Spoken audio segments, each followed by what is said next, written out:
Well, good evening, everyone. Welcome to this week's edition of On the Other Line Canada.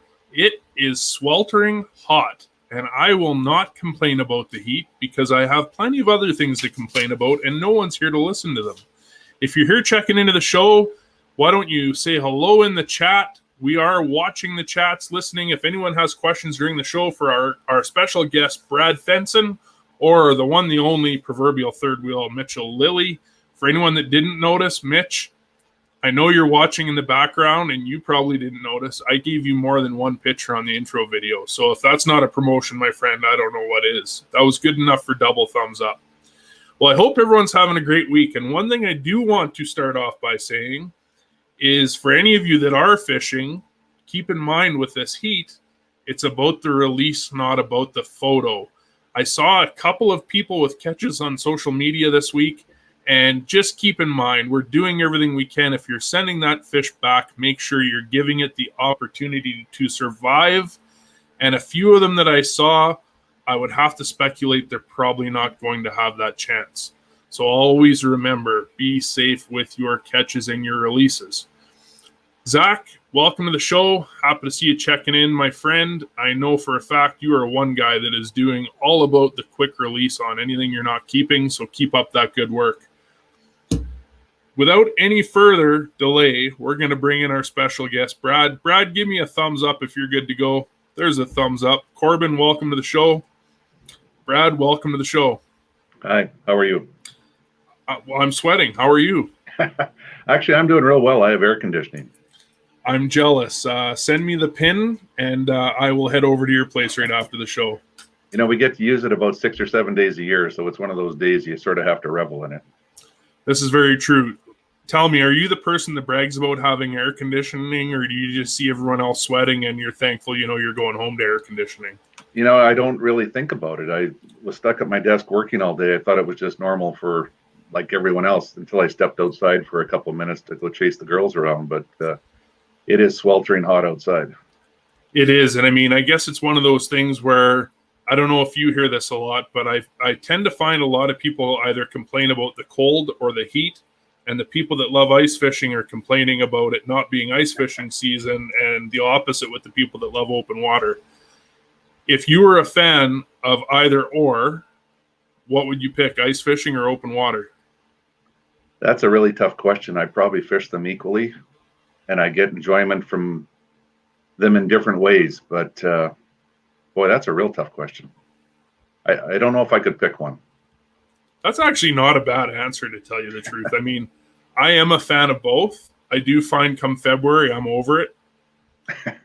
And then typically this time of year, I'm ready to do open water, but I will not fish in this heat. I don't know how you are about fishing in high heat like this, but too much for this cowboy. Well, I respect the fish, and it's really hard on them, and you mentioned that in your intro, and I don't think every angler realizes how much the heat plays into mortality after you release them, even a day or two later. But as angling enthusiasts, what we also have to remember is that these really hot days and extra sunlight do wonders for cold-blooded creatures like fish. And those really extra large growth rings that they have are from days like this. They can process food a lot faster, and their growth rates during periods like this are phenomenal. So if you're a fishing fan, this is something to celebrate because it grows big fish. Well, I mean, I'm not only a fan of that. For my business, it's hail season, so hail produces money. So I guess for me, it's kind of like the best of both worlds, right? Yep, no doubt. Well, another guy that's a fan of big fish, we'll bring him in.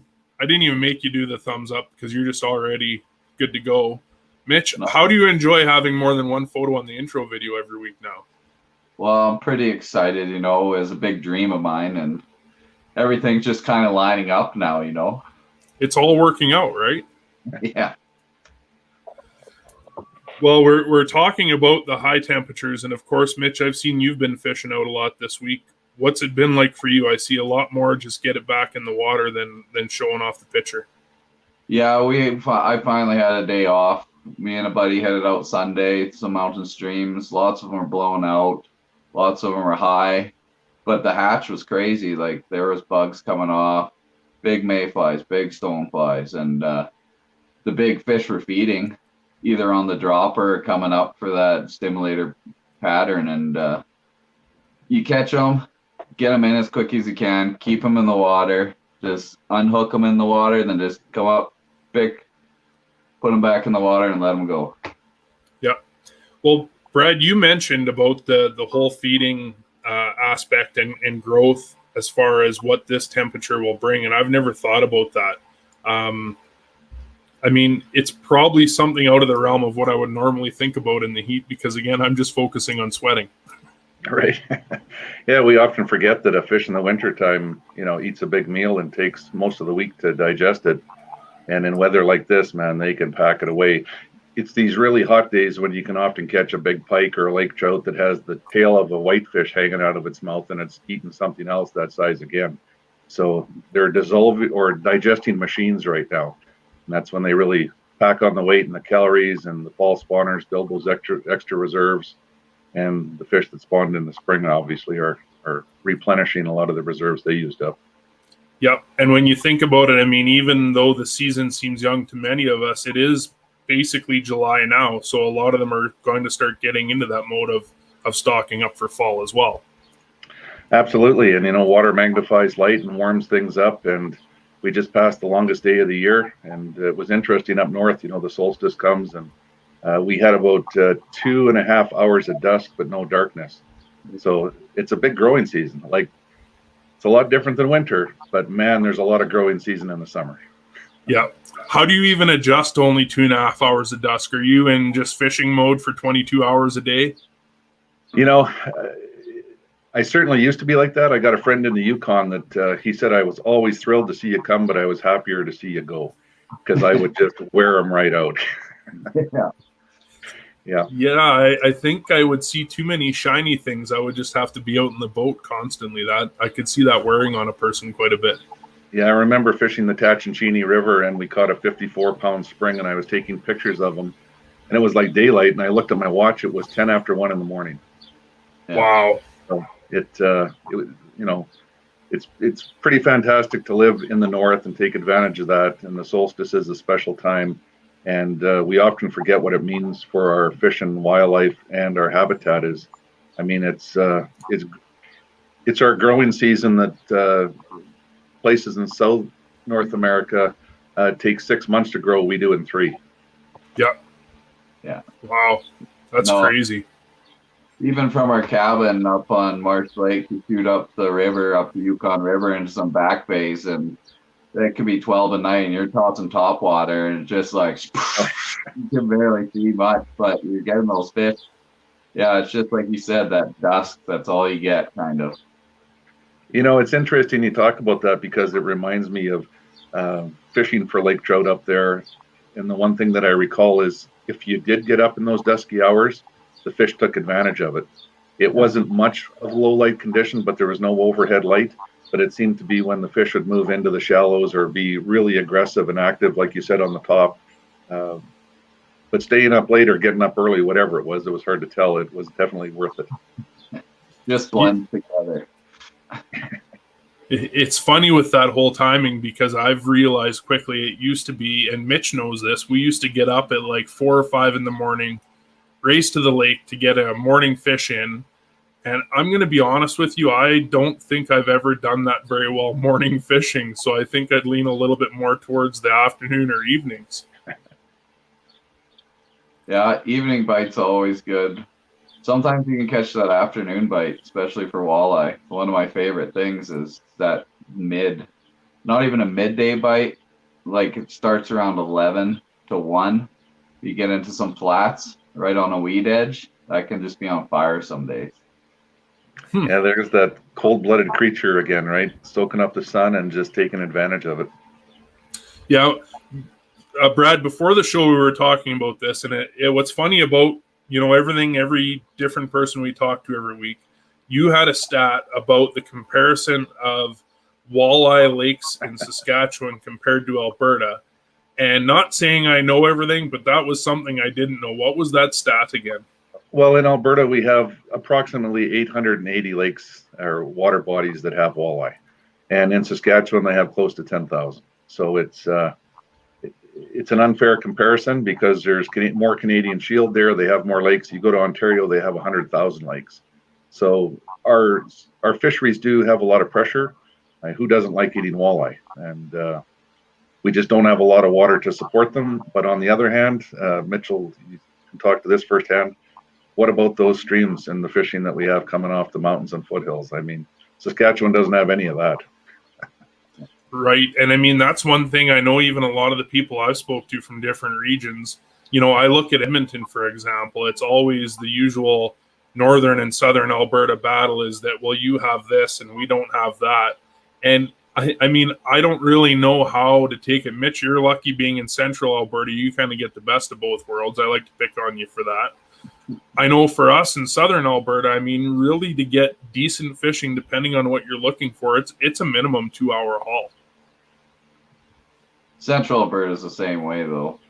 Pretty much. You got your crowded lakes. You can do good on your Central Alberta lakes. Don't get me wrong. I can pull 2-3 weeks ago, we're pulling out 40-inch pike on a Central Alberta lake, and the whitefish fishing is phenomenal on the fly. It's just awesome. Spot fishing whitefish is probably one of my favoriteest things right now going. But yeah, if you want to travel for big fish, travel for big fish. There's always better lakes with bigger opportunities. It's funny you mentioned that, but I think everybody looks at opportunity further than their doorstep. I mean, I'm sure all of us could come up with 5 or 6 water bodies that we could go fish within 15 minutes to half an hour that's right outside, and we wouldn't be disappointed there. But there's an allure about water that's further away or less people or no traffic or something like that draws us to it. Absolutely. It's the thrill of the hunt. I mean, I honestly think that it's one of those things where I've always said that I will handle only catching 1 big fish in a day versus 100 small ones. Right.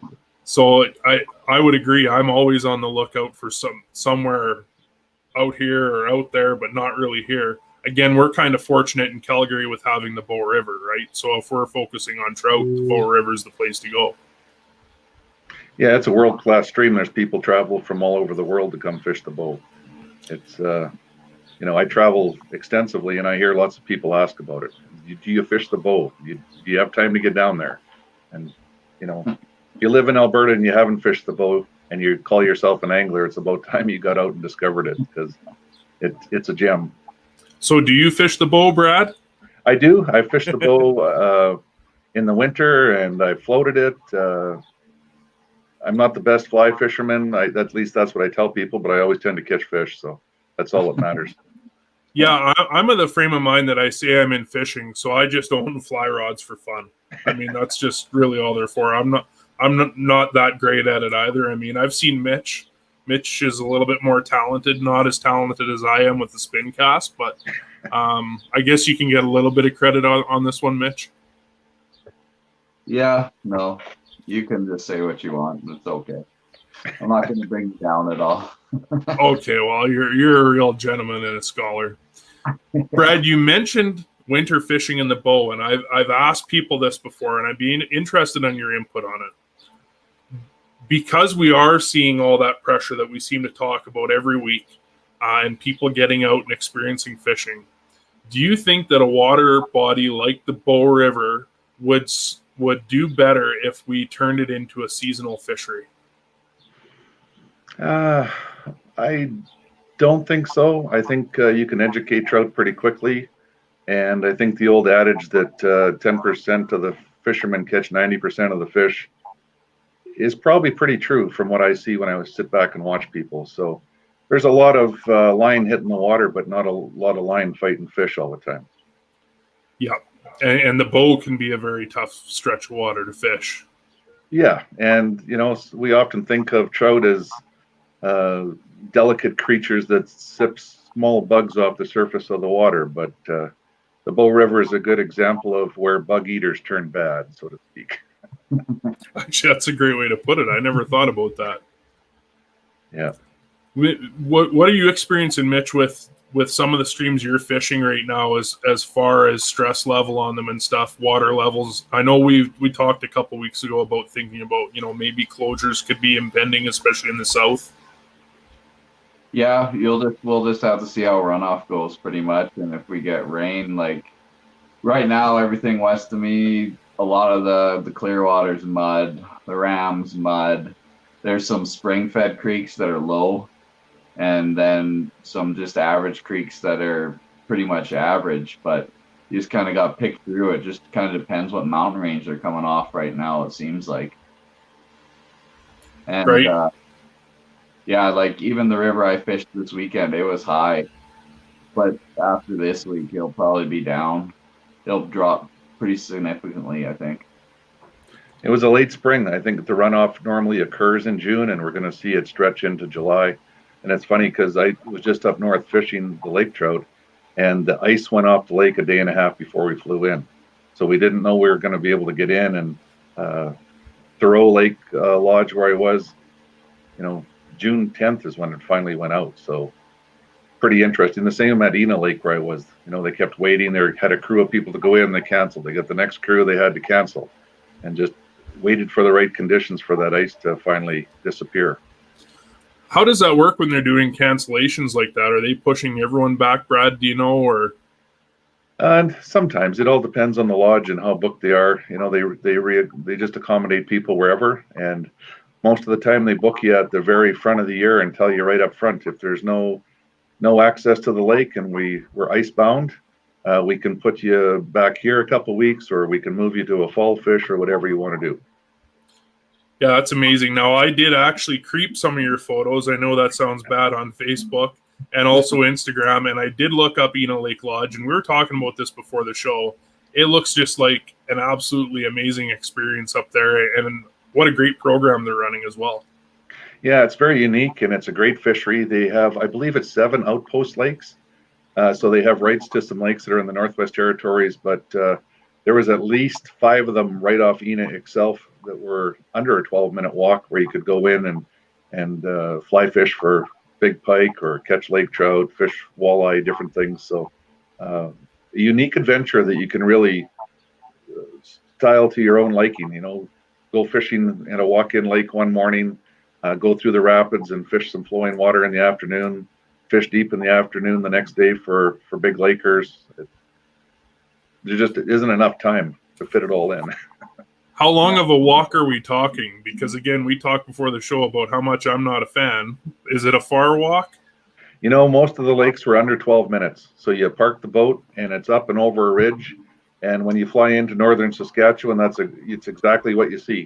Everywhere there's a ridge, there's a lake on both sides of it. So over that ridge, there's a lake, and over that ridge, there's another lake, and over that ridge, there's another lake. Wow, it's pretty typical Canadian field. I see Mitch giving me this, right? Are you telling me? As soon as I heard a ridge, that means you got to go over it. So can't go through it, can't go under it. Most of the people I shared camp with were double the age of both of you, and they had no problems getting in there. Now you're just making me look bad. Now I have to go there to prove Mitch wrong. Yeah, throwing down the gauntlet. You know what's funny is, being on their website, I don't know if you guys know this, but I was looking at their lake records. I don't know if you're aware of what they are, Brad, but their record laker at that lodge is 48 pounds. Ooh, I know.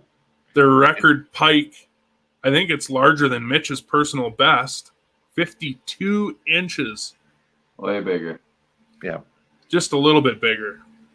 Yeah. Well, I think part of it is genetics, and if we look at the genetic strain of Lake Athabasca, which that's all connected, that whole northwestern part of Saskatchewan and northeastern part of Alberta, I think they have really good genetics for big pike and huge lake trout. Yeah. Lake Athabasca, you talk about fishing Indian Head or fish the West End for big pike in the winter. It's there's no better place in the world to go hunt for big fish. And obviously access is a big thing, because that's a fly-in, correct?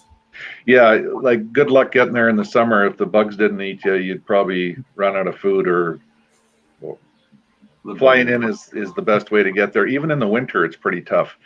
Some of the locals on a good year could snowmobile up there, but because you have to cross flowing water and there's open water, it's a really tough area to access any time of the year except for a float plane. Right. What's your thought, Brad, on, obviously with things kind of coming back online in some areas, I know a lot of these lodges have been seriously impacted and affected with protocols and rules. Do you see that is going to be kind of an industry that bounces back relatively quick, or are we looking at, a prolonged amount of time before they really get back to the way things are, if they ever will be the way things were before? I think they'll bounce back quickly, and there's two types of lodges.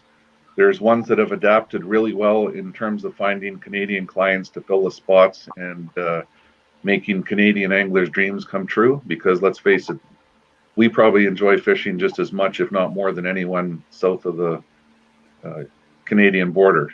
So there's lots of lodges that have adapted, and they ran last year. They're pretty much full again this year, but there's some lodges that only want a U.S. clientele that aren't even open again this year. Like some of the really big places shut the doors 2 years ago, and they haven't reopened them. Yeah. And they're going to wait it out, but they have big investors as well. Yeah. Yeah, I guess it's a lot easier when you have deeper pockets, right? Right. But I mean, there's some great deals right now. There's a lot of Canadian lodges that are offering Canadian anglers some spectacular deals. And if you look around and you were ever thinking about going on a bucket list trip, this is probably the best time to get on the internet, make some phone calls, talk to different people, and just see what you can find for opportunity and great value. Yeah, I mean, and it's one of those things where most people, I think you kind of hit the nail on the head there, is that, most people would expect that it's with a trip of their dreams like that it would be out of their budget. And maybe now is the time to be starting to look at doing stuff like that and get that experience in, right? Absolutely. I was up at Thoreau Lake Lodge, so that's Big Spruce Outfitting and Thoreau Lake Lodge. And he's offering Canadian packages this year that are, to me, like ridiculous deal. So I think he had 2 weeks left in August that he wasn't booked, but it's $600 an angler, and that's getting into the lake, accommodations, meals, your boats, and fishing for huge pike and lake trout on the main lake. He's got walk-in lakes for walleye and pike, and then he's got 2 jet boats that he runs the river and fishes grayling. So talk about great opportunity, great value. I mean, if you go looking for it, you're going to find some pretty incredible adventures that most of us could afford. Yeah.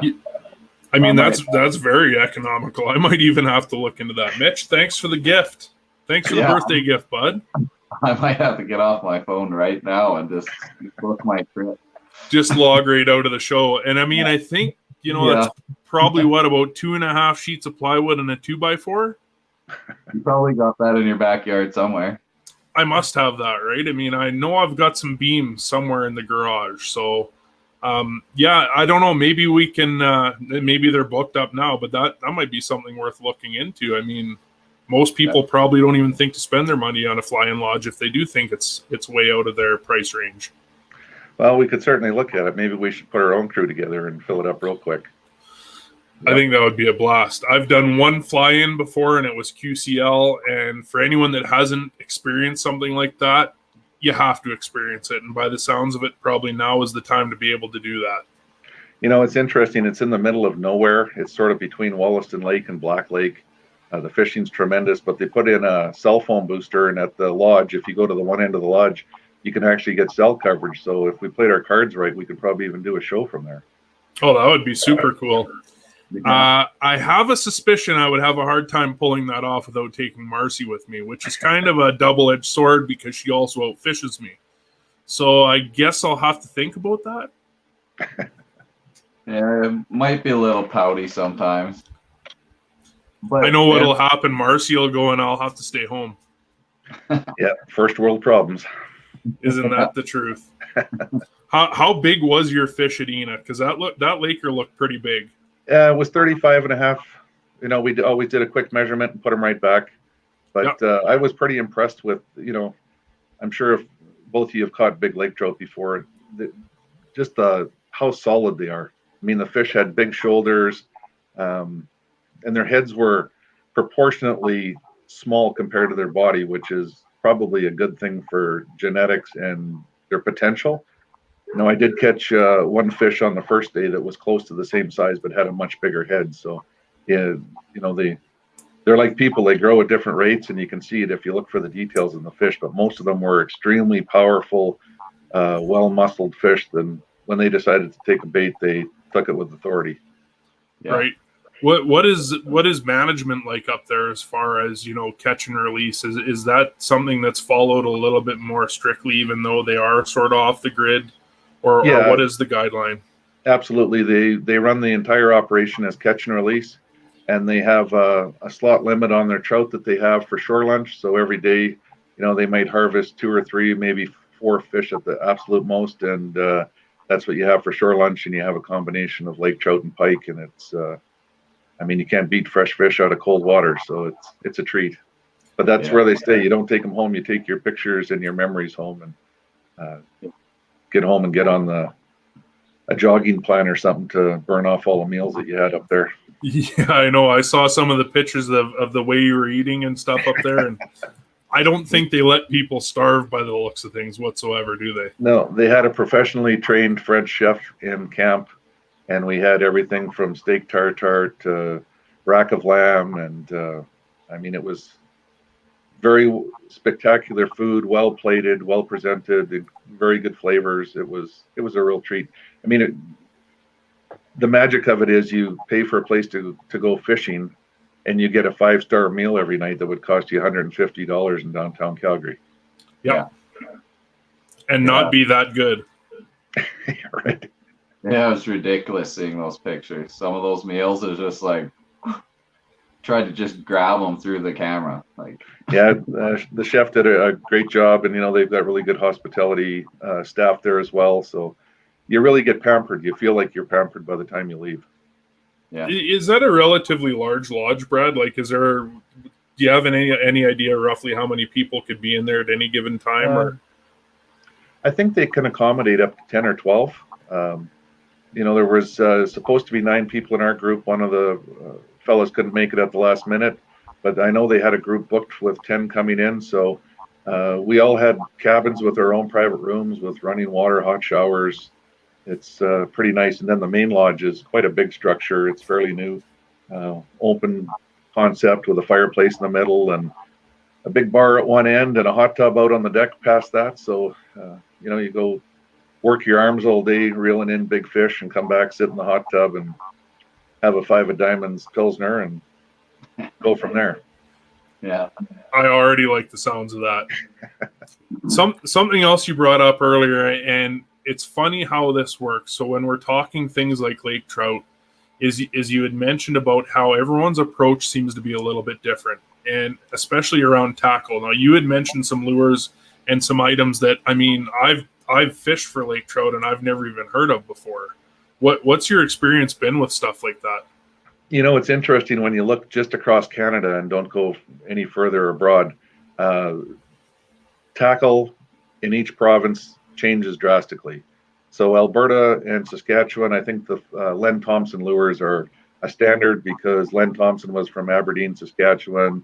It's sort of like a homemade favorite. We always sort of gravitate towards that. But Gord Ellis is from Thunder Bay, Ontario, and he's got incredible lake trout fishing right there on Lake Superior and other places right close to home. And he noticed that we had no haired jigs in Alberta and Saskatchewan. Like none of the guides on Ina had a bucktail jig. He said there's not a lake trout fisherman in Thunder Bay that doesn't have a hand-tied bucktail jig where you'd put on a soft plastic or some real bait and jig for lake trout. Also, if you go into Quebec, moose look spoons. People are probably saying moose look. Did he make that word up? But it's actually a spoon company that's been around for close to 100 years, if not more.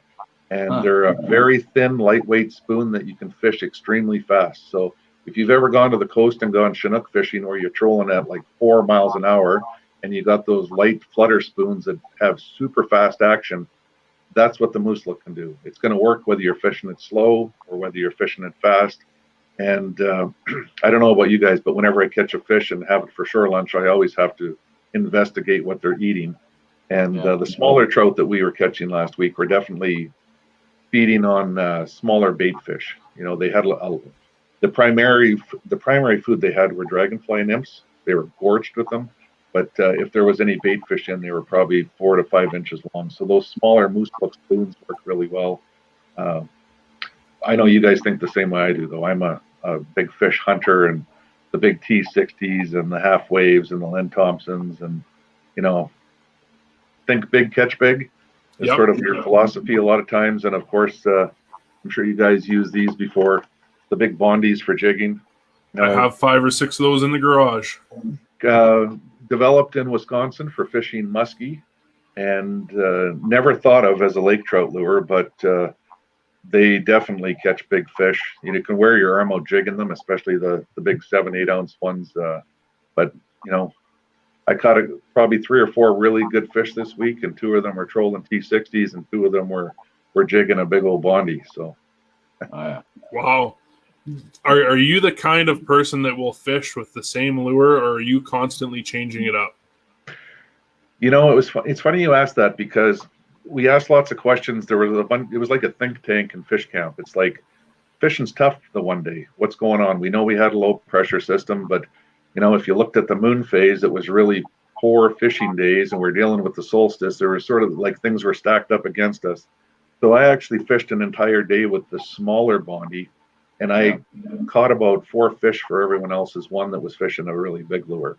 So it's a matter of paying attention to the conditions, and it's not hocus pocus or superstition, but if you follow the moon phase and the gravitational pull and what it does to creatures, it definitely has an effect on fish and their activity levels, their aggressiveness.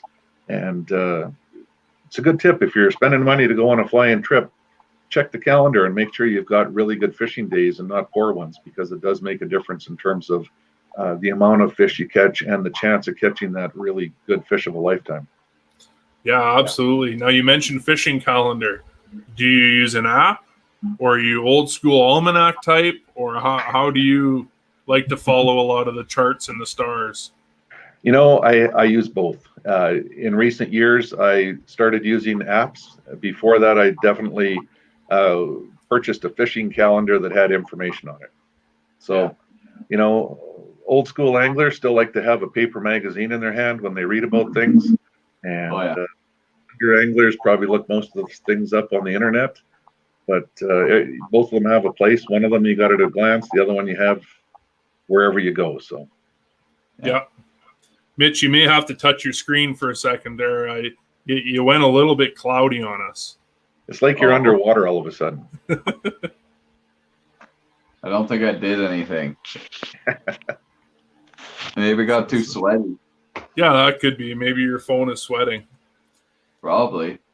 It's funny because I still have the app written down that Gord Pfizer gave us, and I haven't used it. Mitch, I don't know what you've been using lately. One of these. Look at I literally just watch the moon phase and just keep watch the temperatures. Yeah, if you can watch those temperatures when pressure systems are coming in and whatnot, and the moon phase, it's all going to work in your favor. Yeah, don't overlook it, because you can change your presentation to meet what the fish's level of aggressiveness is. If they're really going hard and biting hard, it's one thing. But if you're working for them and trying to pull them out of the weeds, so to speak, the right presentation can make a big difference. Yeah. Well, and like you mentioned, when you're doing the whole shore lunch catch thing too, you're taking a look to see what's in there, right? I mean, that is a huge telltale sign as to what you should be using when you're targeting fish as well. Yeah, it was interesting. I was surprised. We caught a lot of trout on huge sand flats that you could see the ripple in the bottom from the wave action, even though it was deeper water.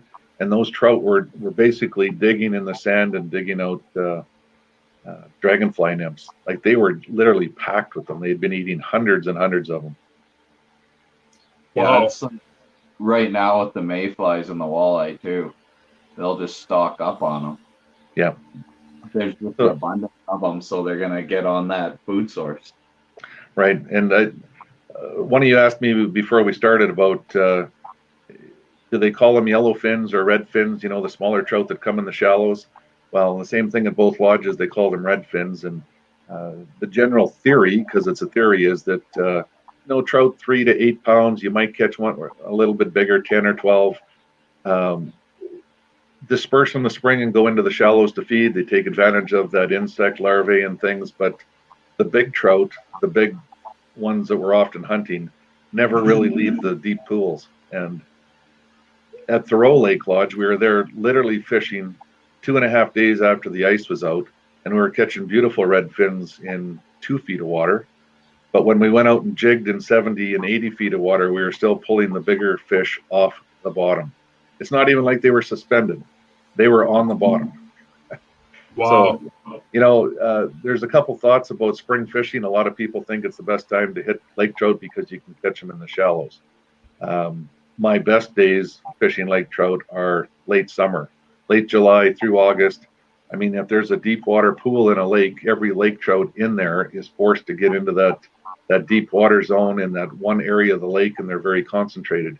And boy, you can sit on top of them and jig them, and it's a pretty productive time of year to fish them. Yeah, absolutely.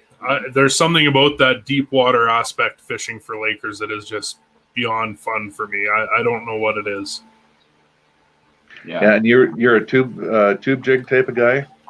Yeah, so I'm going to be honest with you. I've not done a lot of open water for Lakers. Most of it's all been ice, and I would say 95% of the time we're using a lot of tubes. Obviously some crankbaits as well, but tubes seem to kind of be the ticket. So I have to ask you, when you're fishing them, do you fish them really slow, or are you aggressive?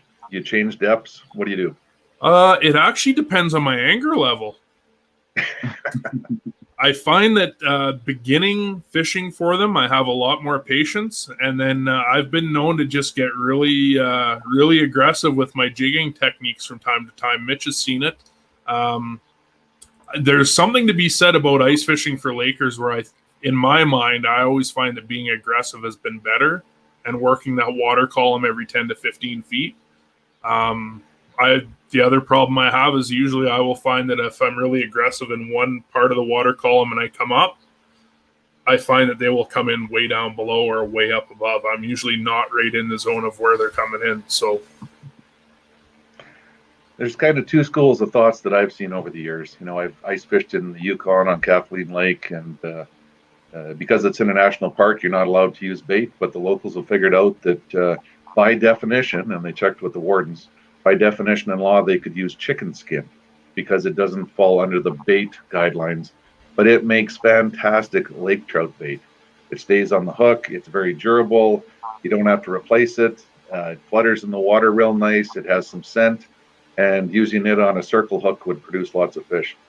But what I found with the tube jigs and even the bondies over the years, lake trout are curious. They often come and they swarm a bait, and their bite is often more delicate than a walleye. They often take your bait so subtly you don't know that they actually tasted it. The one thing I do with them is I get them to the bottom and I fish them pretty gentle, but then all of a sudden I just reel them back to the surface at a regular rate, and most of the time I catch a fish about 3/4 of the way up. As soon as it can start seeing the surface coming, bam.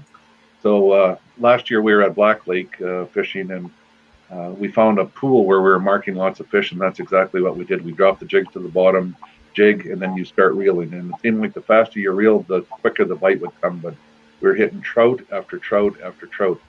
And the other thing they did is just the action of us catching fish and creating a swarm of activity. Some big fish moved in and sat under the boat. And one of the guys I was fishing with kept saying, "I think I'm snagging the bottom." I said, "Look, when you drop your hook, close the bail immediately and set the hook." And it wasn't 30 seconds later, he hooked a 32-pound lake trout. So that tube jig went down, and you could just picture that trout laying on the bottom, looking up, thinking, "I'm going to open my mouth." Basically swam underneath it, that bait dropped in his mouth, but if you don't set the hook, it also comes out immediately. But as soon as his line went slack, he set the hook, and bam, he caught the big fish of the trip. So it's an interesting technique, and I haven't used it in the winter, and that's why I ask. I want to try to get out next winter and drop those baits, jig them, and then try to bring them back up to the surface quick. Brad, I'm interested to see what you think. Sorry to cut you off, Mitch. I just had this pop in my head. I am a firm believer that lake trout are one of the smarter species when it comes to fish. What do you think about that? I agree. They have very large eyes. They can discern different features, probably more than other fish. So they're very visual feeders. And we talked about this a lot in camp this week. There were some people that were fishing black leaders on their lures, and they seemed to catch less fish. I prefer to tie a fluorocarbon leader on a swivel and a pin and try to be as incognito as possible. But I think that an old lake trout has pretty keen eyes. Yeah, just like an old bear. Right. It brings back the old braid, high vis, fluoro conversation, doesn't it, Mitch? You're still on the fence. I don't know what you're thinking. But for that technique you're talking about, that's if you don't have a flasher in the winter, that's what you do. Hit the bottom, reel up. Drop it back down. Hit the bottom, reel up. Like when we do it in the winter, we're running that bait cloud. Yep. And we'll bring it out 20 to 30 feet above, and we'll just drop it back down. And like the last day of the Cold Lake Derby this year, Erin, my wife, she could not stop hooking them. And it was crazy. Every time she was in that bait cloud, she was hooking in some nice ones and bringing them up. And she was just having a blast, and it was just awesome to see. But if you don't got a flasher, hit the bottom in the winter and just reel up a nice consistent speed all the way up. Then once you're up halfway up the water column, drop it back down. And that'll be your bet. And I've noticed on some days, speed is key. Sometimes it's just got to be a nice, gentle retrieve, and other times you got to like put the speed to it in order to actually get them to strike. Because in the clear water, you can often see them swarming the bait below. So, try different things, go faster and force them to grab it before it gets out of their sight. Yeah, I think there's nothing more exhilarating than seeing that laker on the flasher chasing you. And, when you see videos of people saying just reel as fast as you can, to know a fish can make up that much ground that quick is just, it blows my mind. Yeah, no, it's awesome. Just watching that chase and you start going. I had one come up 120 feet all the way to the top, and I was ripping. Then he came, I saw him down the hole, and he went back down, and I just dropped it, and 10 feet below, boom, he smoked it again. And we were on. It was just awesome. Yeah, they're very exciting. They're so interactive. It's like when you go hunting and you're able to call an elk or a moose and have it come in. Well, to be able to attract a fish by reeling in fast and get the lure coming, moving through the water columns, doing different things. It's that interaction that makes it appealing. It's that adrenaline. Yes. Just getting jacked right up. It's the adrenaline and the anger, because I'm probably done with the Cold Lake Derby for a couple of years. I've had my experience now. It's over. I don't know how much tournament fishing you've done before, Brad, but the stress. I'm stressed out just talking about it. I'm sweaty just talking about it. Yeah, I've done some tournaments, but I find the same thing. It takes a little bit of the fun out of fishing. Yeah. Yeah. Yeah, the stress, and I don't know if I can do it anymore. I don't know how else to put it. I don't know if I can do it anymore. Some people thrive on it. They love the competitive nature of it, and they get more thrill out of the competition than they do out of the angling. So it's really important for certain individuals and to understand what you're getting from the experience. If it takes the fun out of fishing, though, go back to just fishing. Yeah, I'm actually bad for it, Brad, because I will say I'm never doing something again, and usually about 6 months later, I'm back in the scheme of doing it. So I guess I should never say never, as they say, right? Right. Yeah. You never know. I've been to some interesting derbies. I fished an ice fishing derby up at Chip Lake, or at Fort Chip, Alberta, and it was so interesting because it was like the whole community came out to participate. There were 3-year-old kids with rods, and there was 98-year-old grandmas that were fishing beside me, and different baits and secret hooks. And one of the guys that caught one of the biggest pike there caught it on a grape, if you can believe that. He swore it's been a secret bait for years. I still to this day haven't tried it, but he did catch a big pike on a grape. It's like the whole corn dog debate, isn't it? Those pike will eat almost anything. That's Yeah. a grape. Jerky doesn't fall off. Right. Jerky, neither does chicken skin. See, you're always learning something. Yeah, I think, we talked about lake trout being visual feeders. I think they're also have good olfactory senses because if you put a stationary bait on the bottom, the lake trout will find it. When I was up in the Yukon, I've, fished it every month of the year, and I've got friends that I love going up there and ice fishing with. And as residents of the Yukon, they could buy set line permits for $10, and I think they could put out 10 lines. And it was interesting. Your bait has to be on the bottom. It can't be suspended. It has to be marked with your fish number and stuff. But you go out in the morning, and there'd be some incredible burbot that we caught that we were after. But there always would be a 10 or 15 pound trout on 1 or 2 or 3 of the lines. Nice. So, they're pulling those things off the bottom. And we talked about regional differences and regional approaches to fishing. If you go to Ontario in those Canadian Shield lakes, the locals call it beer can fishing. But when you stop for a shore lunch, you put bait on a treble hook with a bell sinker and you fire it out as far as you can. And then you wrap your line around an empty beer can and prop your rod up and go make lunch. And if you hear your beer can tumbling on the rocks, you run for your rod. And it works. I'm not gonna lie. But like winter camping in a wall tent on the side of a lake somewhere, and you just set up, you just have that beer can, and you hear it go tink, tink, tink when it falls into that hole. Yeah. Yeah, it's a good technique. I'm stealing that technique. I am stealing that technique because I've never seen it. Maybe that's one of your secrets, Mitch, were just revealed. You do it when I'm not around. Yeah, it's usually when we're staying overnight somewhere, so we're not driving anywhere, we're not doing anything, right? You know what's funny, Brad, is you brought up regional, and it's like you're reading my mind. Isn't it funny how so many of these species you would expect, because they're a specific species, that they would just fish the same, and they just don't. Every region is a little bit different as to how it is. Lakers are a prime example of that. They're different everywhere you fish them. Yeah, a lot of that has to do with different bait sources, whether they're feeding on big whitefish or tulipy or ciscos or, even shiners. I've run into a lot of lake trout populations, especially in the high Arctic, that feed almost exclusively on burbot. Every time we cleaned a fish, it had a 14 or 16-inch burbot in it. So burbot can play a big part in the food chain, and that's why you need the Bondi and the burbot color whenever you go out as well. Yep. I've been seeing actually a lot of burbot colored kind of lures and stuff like that to be able to target that. That would explain it. Right. Mitch, you fish Sylvan a fair bit. You ever notice that some of the predatory fish there, if you clean them, they have little burbot in them as well, especially in the winter?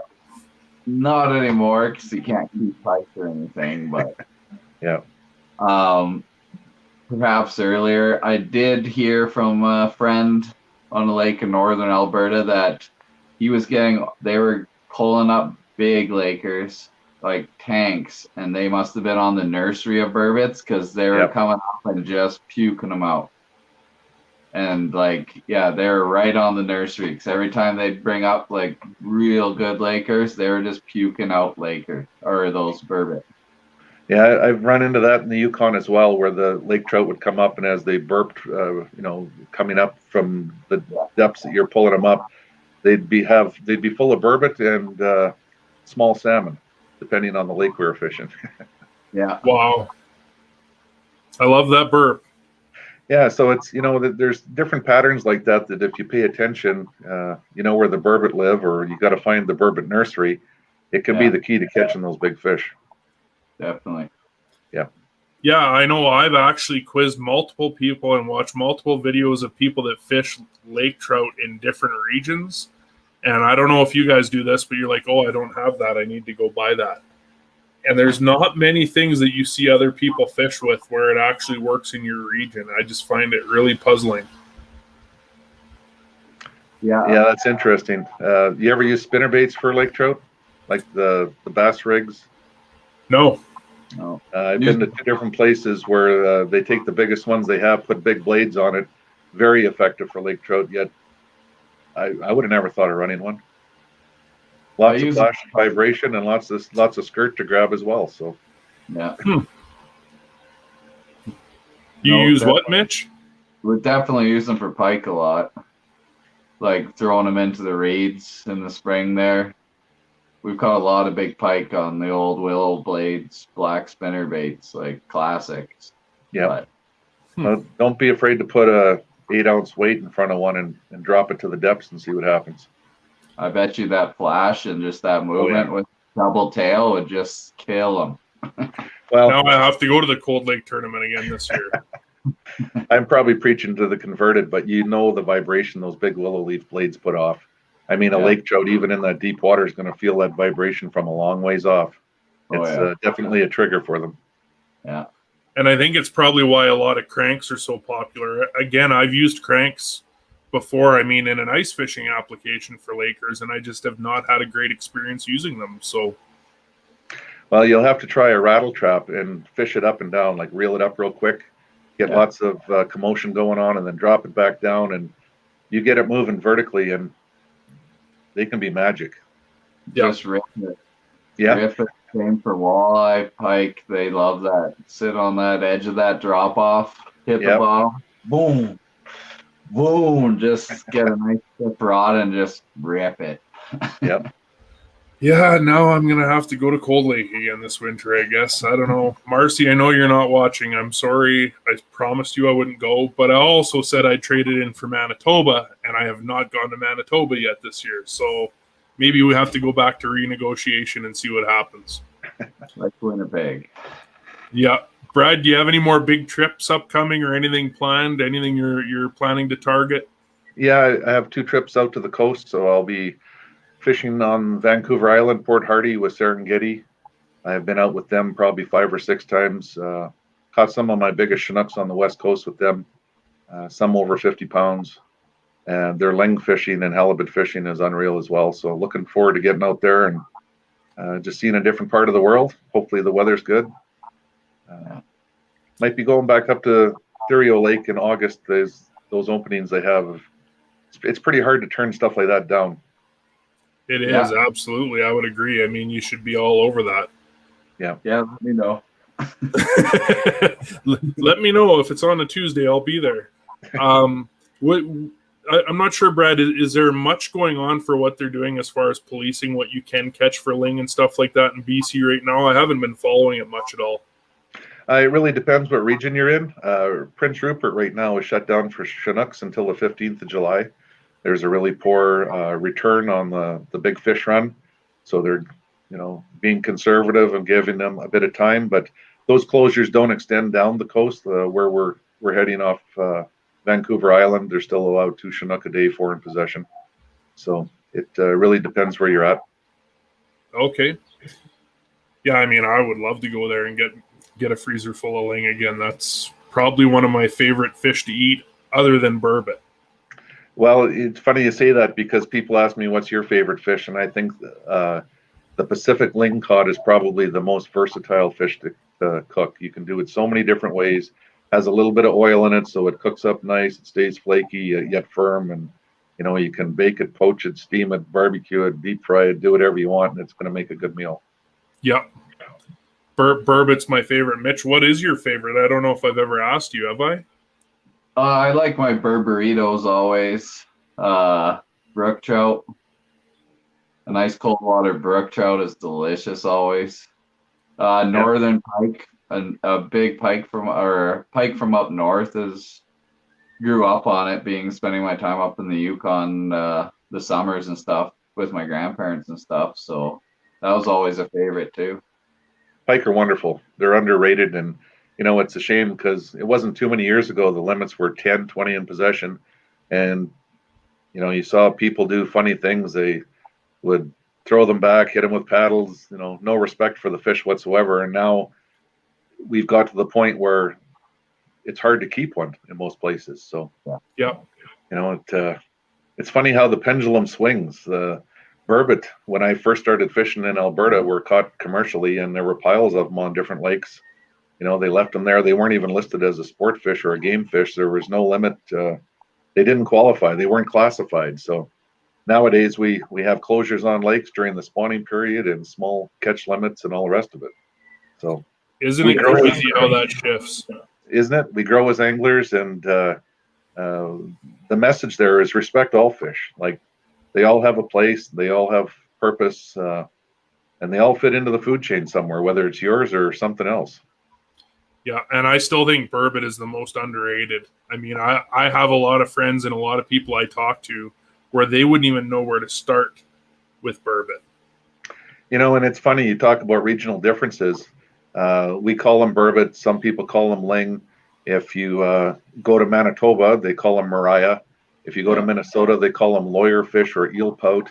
There's eel pout festivals, and people celebrate the fact that they're there and actively pursue them. Where other regions, they just look at them as trash fish.